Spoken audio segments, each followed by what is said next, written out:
Hi, this is Ron and I'm Tricia from Garden Grove, California.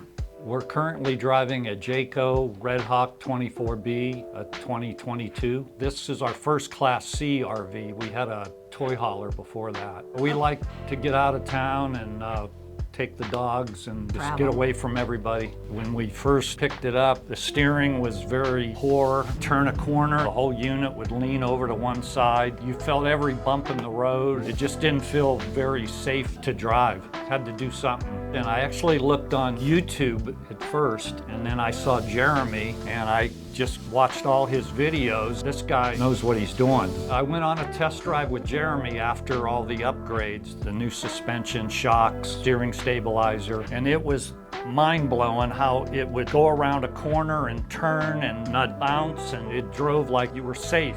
If you had to swerve from another car pulling in front of you, you just felt safe. Overall experience with Weldtec Designs was 110%. Just fabulous. Very friendly. Everybody's friendly here and knowledgeable. We just love it. So if somebody's thinking about getting this suspension done, I would definitely call Weldtec Design and get it done.